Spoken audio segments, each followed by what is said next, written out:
Hi అండి, అందరికీ నమస్కారం. నేను మీ పవన. టేల్స్ బై పవన ఛానల్కి స్వాగతం. ముందస్తుగా ఒక చిన్న రిక్వెస్ట్ అండి మీ అందరికీని. ఫస్ట్ టైం చూస్తున్న వాళ్ళు నచ్చిందంటే లైక్ చేయండి, సబ్స్క్రైబ్ చేసుకోండి కథ అంతా విన్నాక. అలాగే ఇంకా కథలోకి వెళ్ళిపోతే కలిసిన మనసుల ప్రేమ కథ తర్వే భాగం. నగరంలో 2-3 ఇళ్ళు ప్రకాశం పర్యవేక్షణలో అందంగా నిర్మించబడ్డాయి. నలుగురిలో పేరు వచ్చింది. నగరం మధ్యలో 4 రోడ్ల కూడల్లో అప్సరా అనే హోటల్ కట్టాలని ప్రయత్నిస్తున్న అన్నదమ్ములిద్దరూ కూడా ప్రకాశానికి చిన్ననాటి మిత్రులు కావడంతో ఆ డ్రాయింగ్స్, స్కెచెస్, ఎస్టిమేషన్స్ అన్నీ కూడా అన్నీ తయారు చేసే పని కూడా ప్రకాశానికి అప్పగించారు. ప్రకాశం కూడా ఎంతో దక్షత, ఉత్సాహం తెచ్చిపెట్టుకున్న అహర్నిశలు ఆ పనిలో నిమగ్నుడైపోయాడు. అదృష్టం కలిసి రావాలి కానీ ఈ కాంటాక్టు తనకు దొరికితే చాలు. గుండెల మీద కుంపటిలో ఉన్న అప్పు 3 వంతులకు పైగా తీరిపోతుంది. ప్రపంచంలో మనిషికుండే అన్ని బాధల్లో కల్లా కూడా మహా నికృష్టమైంది ఈ అప్పుల బాధ. అంతేకాదు, ఒక రకంగా తాను కాస్త స్థిరపడగానే తన జీవితాంతం సంపాదించిన దాంట్లో సీత పేరు మీద అంటూ కొంత విడిగా తీసి దానితో చిన్న స్కూలో లేక అనాథ బాలల ఆశ్రమానికి విరాళమో ఇవ్వాలి. ఏదైనా సరే సీత పేరు శాశ్వతంగా ఉండే పనొకటి తను చేసి తీరాలి. అప్పుడు కానీ తనకు శాంతి ఉండదు. సీత జ్ఞాపకానికి వచ్చినప్పుడల్లా అతని మనసు చిటపటలాడుతూ తగలపడిపోయే మహారణ్యం మధ్య చిక్కబడిపోయిన లేడి కోనలా అయిపోతుంది. సీత సమక్షంలో తనకి నెలలు క్షణాల్లో గడిచిన మాట వాస్తవమే. ఇప్పటిలా ఆ రోజుల్లో డబ్బు సంపాదన మీద తనకి అంత దృష్టి పోని విషయం కూడా నిజమే. అవసరం తీరడానికి అప్పులు చేసిన మాట కూడా వాస్తవమే. కానీ అంత మాత్రాన సీత ఎందుకు అలా డీలా పడిపోవాలి? అప్పు తెచ్చినవాడు తను, తీర్చవలసిన బాధ్యత తన మీద ఉంచుకున్నాడు. అందులో సీత బాధపడాల్సింది కానీ భయపడాల్సింది కానీ ఏముందో అతనికి అర్థం కాలేదు. పోనీ కనీసం ఒక్కనాడైనా తన మనసులో అలాంటి భయం ఉంటే మాటల రూపంలోనూ బయటపెట్టిందా? లేదు. ఏం ఆడవాళ్ళు అసలు? ఒకవేళ తను కర్తవ్యం విస్మరించి వక్ర మార్గమే పట్టాడే అనుకో, నయానో భయానో హెచ్చరించో బతిమలాడో కోపగించుకునో ముక్కుకు తాడు వేసినట్టు మళ్ళీ మంచి మార్గానికి లాగాలి కానీ అలా వదిలివేయడం ఏ న్యాయం? నిజంగా తెలివిగల ఏ ఆడపిల్ల అయినా అంతే చేస్తుంది. ఇలాంటి ఆలోచనలు వచ్చినప్పుడల్లా అసలు సీత తనను అర్థం చేసుకోలేదేమో సరిగ్గా అనే భావం అతని మనసుని సూదంటు రాయిలా గుచ్చుకుంటూనే ఉంటుంది.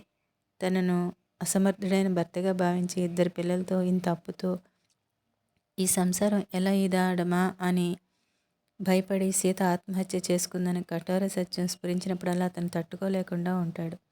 ఒక్క చిన్న హెచ్చరిక చేసి ఉంటే, ఒక్క చిన్న మాటతో తన అయిష్టాన్ని వ్యక్తపరిచి ఉంటే పరిస్థితులు వేరేగా ఉండేవేమో. కానీ ఈ విషయం గుర్తు వచ్చినప్పుడల్లా అతని మనసు ఎంత పొరపడ్డావు అని ఆక్రోశిస్తూనే ఉంటుంది. ప్రకాశం వాళ్ళు ఉంటున్న ఇంటిపై డాబా మీదకి వెళ్లేందుకు ఇంటి పక్క నుంచి మెట్లున్నాయి. డాబా పైభాగంలో ఒక పక్క పిట్టగోడ పడిపోయి ఉండడం వల్ల పాప బాబు ఎక్కి పడిపోతారేమో అనే భయంతో సందు తలుపు ఎప్పుడూ మూసే ఉంచుతారు అటువైపు. ఈరోజు పైన బట్ట పరిచి వడియాలు పెట్టారు. మధ్యాహ్నం అవుతుండగా మీనాక్షమ్మ కోడల్ని పైకి వెళ్ళి ఒకసారి వడియాలు ఎలా ఉన్నాయో చూసిరా అని చెప్పింది. ప్రకాశం అప్పుడే ఇంటికి వచ్చాడు. అతని భోజనం కూడా అయిపోవస్తోంది. కళ్యాణి పైకి ఎక్కి అక్కడి నుండి చూస్తే వీధి ఆ చివరి నుండి ఈ చివరి వరకు కనిపిస్తుంది. మధ్యాహ్నం కావటం వల్ల రోడ్డు మీద సందడి లేదు. బయట బాగా ఎండగా ఉండడం వల్ల సాయంకాలాలు బయట కూర్చునే ఆడవాళ్ళు, పిల్లలు కూడా లోపలే ఉన్నారు. కళ్యాణి పిట్టగోడ మీద చేతులు ఆనించి అలాగే చూస్తోంది. ఇంతలో కింద నుంచి అమ్మా నేను వెళ్తున్నా అన్న కేక, తలుపేసుకో అనే హెచ్చరిక వినిపించాయి కళ్యాణికి. కళ్యాణి కిందకి చూసింది. ప్రకాశం బయటికి వచ్చాడు. వాకిటి ముందు క్షణం ఆగి సిగరెట్ వెలిగించుకున్నాడు. తర్వాత నడక ప్రారంభించాడు. వెనుక నుండి కళ్యాణి అతన్ని కంటి నిండా కరువు తీరా చూడసాగింది. ఎంత అందమైన విగ్రహం! అతని నడకల్లో ఓ విధమైన హుందాతనం ఉంది. నడుస్తున్నప్పుడు పక్కలకు గాని వెనక్కి గాని చూడడం అతనికి అలవాటు లేదు. తలదించుకుని చకచకా నడుస్తున్నాడు. ఏదో ఆలోచిస్తున్నట్లున్నాడు. గబగబా వెళ్ళిపోతున్నాడు తలదించుకుని.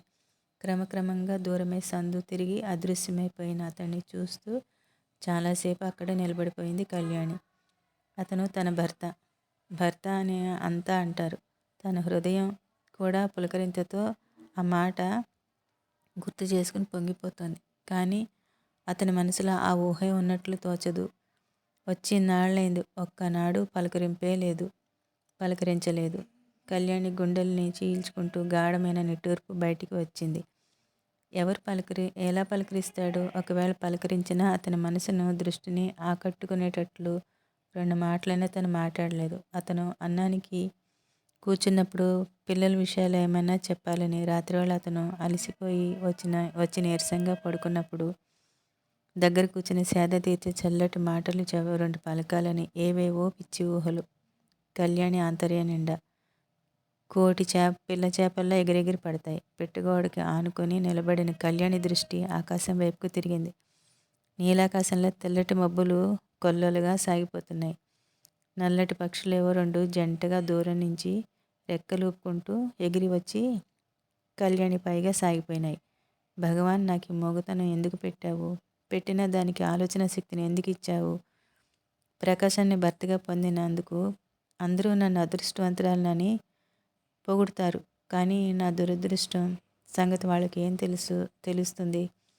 కళ్ళలో గిర్రున నీళ్లు తిరిగాయి కళ్యాణికి. కళ్యాణి, ఏం చేస్తున్నావే? పైన కింద నుంచి అత్తగారి కేక వినిపించడంతో కళ్ళు తుడుచుకుని గబగబా కిందకి వచ్చేసింది. ఆ రోజు నుంచి కళ్యాణి అతన్ని కంటి నిండా చూసుకునే అవకాశం కోసం అతను మధ్యాహ్నం ఇంటికి భోజనానికి వచ్చి మళ్ళీ 5 నిమిషాల్లో బయటకు వెళ్ళిపోతాడు అనగా డాబా మీదకి పరిగెత్తేది. దూరం నుంచి అలా చూడటంతో ఏదో చెప్పలేనంత తృప్తి, ఆనందం కలిగేవి. కానీ ఆ ఆనందానికి కూడా అట్టే కాలం నోచుకోలేదు కళ్యాణి. వారం 10 రోజులకి ఒకనాడు సూర్యం ఇంటి నుంచి వెళ్ళేటప్పుడు జేబులో సిగరెట్ కోసం తడుముకొని అయిపోవడంతో వీధి చివర పాన్ షాప్ ముందు ఆగాడు.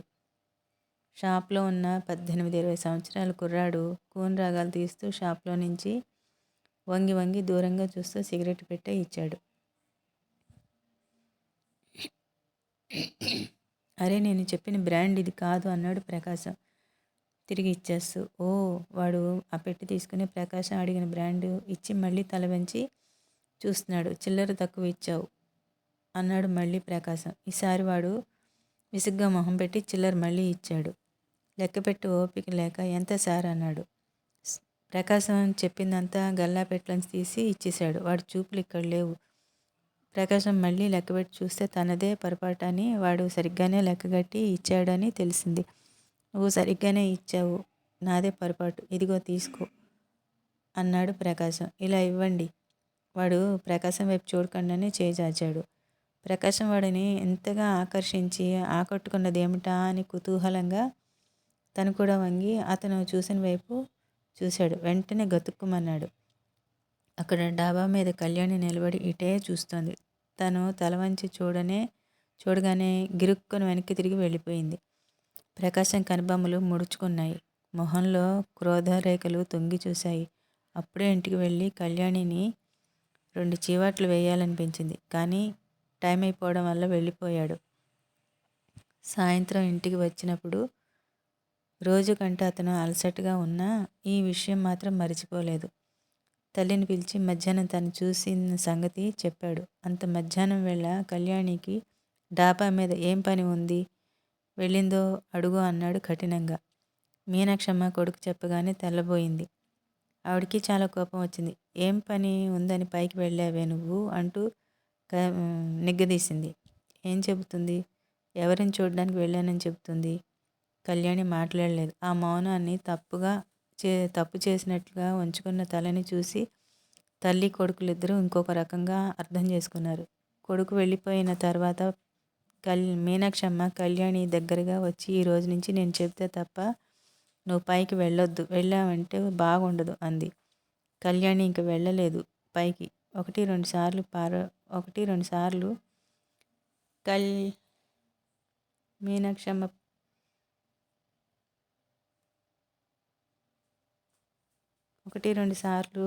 మీనాక్షమ్మ కళ్యాణి పక్షం వహించి పాపను మందలించడంతో పాప కళ్యాణిని బద్ధవైరిలా చూడసాగింది. కళ్యాణి అన్నం పెడితే తిందు, జడలు వేస్తాను రమ్మంటే రాదు. ఆప్యాయంగా ధరణి ఎంత పిలిచినా తలతిక్కగా సమాధానాలు చెప్పడమే కాకుండా నువ్వు మూగదానివి ఏ అని ఎక్కిరిస్తుంది. అవంశుభం తెలియని పిల్ల చిన్నతనంలో ఎంత సరిపెట్టుకొని చూసినా ఎందుకో గాని కళ్యాణి హృదయం తూట్లు తూట్లు పడినట్లుగా ఉండేది. ఒకసారి మీనాక్షమ్మ ఇంట్లో లేదు. పాప నలుగురు స్నేహితులను వెంట పెట్టుకుని వచ్చింది. వాళ్ళకి కళ్యాణిని చూపిస్తూ ఇదిగో ఇదేమ్మా మూగదయ్యం అంది. మాటలు అస్సలు రావా? ఒక అమ్మాయి విచిత్రంగా అడిగింది. అస్సలు రావు. కోపం మాత్రం ఇంత చేతులు చాపుతూ అంది పాప. అయ్యో మాటలు రాకపోతే ఎలా మీకు కష్టం కదా అంది మరో అమ్మాయి. అయ్యో రామా, దీని చేత ఒక పని చేయించాలంటే నాకు మా నాన్నమ్మకి తల పగిలిపోతుంది నుదురు కొట్టుకుంటూ జవాబిచ్చింది పాప. కళ్యాణి చప్పున వంటింటి తలుపులు వేసేసుకుని గడి లోపల పెట్టి తలుపు కానుకుని నిలబడింది. చిన్నపిల్ల అయినా పాపలో ఎంత శక్తి ఉంది! ఎదుటి వాళ్ళని ఎంతగా బాధ పెట్టగలదు! కళ్యాణి గుండెలో గాయం రేగినట్లుగా ఉంది. ఇంతవరకు ఎవరూ ముఖం మీద తన మొగతనం గురించి ఇంత సూటిగా అని బాధ పెట్టలేదు. తను అసలు ఎందుకు బాధపడాలి? తలుపులు తెరిచి వెళ్ళి పాపను లాగిపుచ్చుకొని ఒకటి చెంపదెబ్బ కొడితే రోషంతో బుస్సుమన్న కళ్యాణి గడి తీయబోయి అంతలోనే నిగ్రహించుకుంది. ప్రయోజనం ఏమిటి? మీనాక్షమ్మ గారు కానీ ప్రకాశం కానీ ఇంటికి రాగానే దానికి 1000 అర్థాలు వచ్చేలా నానా మాటలు కల్పించి చెప్తుంది. అదంతా అబద్ధమని చెప్పి ఖండించగల శక్తి తనకు లేదు. అయినా పాపకి తన మీద ఎందుకంత కోపం? ఏం చేసింది తను? తన తల్లి స్థానంలో వచ్చిన మనిషేనా? తన ప్రేమాభిమానాల్లో తండ్రి దగ్గర పాలు పంచుకుంటుందేమోనని భయమా? ఆ పసి హృదయానికి ఇంత తెలుస్తుందా? అయినా ఆ రెండూ తనకి లేనే లేవు కదా. ఈ ఇంట్లో ఉందంటే అది కేవలం తన వాళ్ళతో చాలా అవసరం ఉంది కాబట్టే. ప్రకాశం హృదయంలో తనకి స్థానం ఎక్కడ? అక్కడ ప్రవేశమే లేదయ్యే. ఈ విషయం ఎవరైనా పాపకి నచ్చచెప్తే ఎంత బాగుండునో. తనకి మాటలు వస్తే ఇవన్నీ చెప్పి ఉండేది. నిజంగా ఎంత దురదృష్టం! పిన్ని పిన్ని అంటూ బాబు తలుపు తట్టాడు. కళ్యాణి తలుపు తీసింది. నన్ను లోపలికి రానివా? కళ్యాణి చప్పున వాడిని లోపలికి లాక్కొని తలుపు వేసుకుంది. వాడికొక్కడికే ఎందుకో తన మీద మమకారం. ఏంటి పిన్ని? అమాయకంగా అడిగాడు. ఏం లేదన్నట్టు తల ఊపింది కళ్యాణి.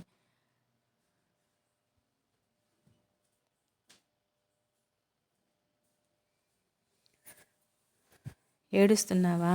కళ్ళు తుడిచాడు బాబు. ఫ్రెండ్స్, నచ్చిందా కథ? నచ్చిందంటే లైక్ చేయండి, సబ్స్క్రైబ్ చేసుకోండి. తర్వాయి భాగం రేపు. బాయ్.